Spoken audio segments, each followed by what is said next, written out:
British Prime Minister Keir Starmer and Turkish President Recep Tayyip Erdogan have signed a widely reported defense agreement in Ankara, under which Turkey will acquire 20 Eurofighter Typhoon combat aircraft for £8 billion or 9 billion euros. This deal deepens strategic ties between NATO allies and significantly strengthens Turkey's air defense against the backdrop of its desire to maintain a balance with regional rivals, including Israel. It is a landmark moment, reflecting the increasing depth and breadth of our existing cooperation and our ambition to go further.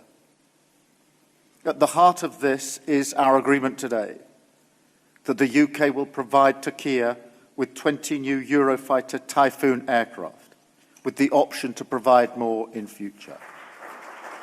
The British Prime Minister's visit comes amidst warming relations between Ankara and its Western partners, as Turkey has sought for 3 decades to modernize its aging fleet of F-16s. This move is driven by the need to counter the strength of regional rivals, particularly the Israeli Air Force, which compels Turkey to seek immediate solutions. The acquisition of the 4.5 generation Eurofighter Typhoon fighter is precisely such an urgent solution. This deal aims to fill a strategic gap until Turkey's own, technologically more advanced 5th-generation Kaan fighter, which is still under development, becomes operational.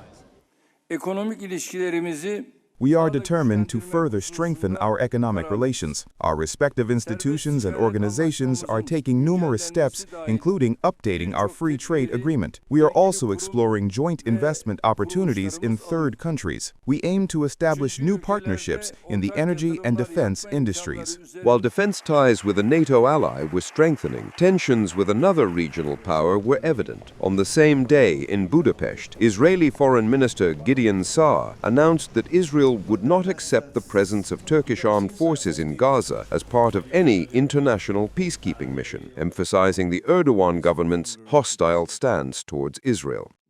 Unfortunately, and mainly during the last 2 years, but even before that, Turkey led by Erdogan, led hostile approach against Israel, included not only hostile statements, but also diplomatic and economic measures against Israel.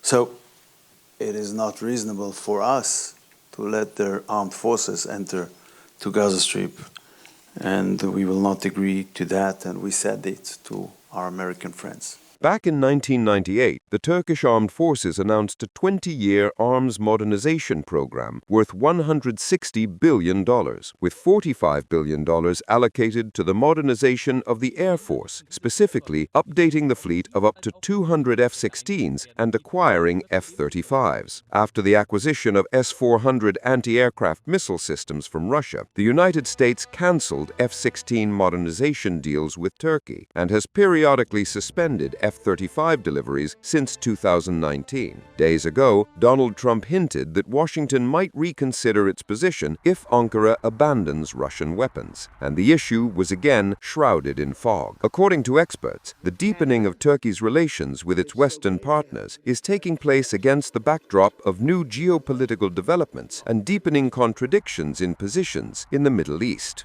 David Genjoyan, ReOpen Media.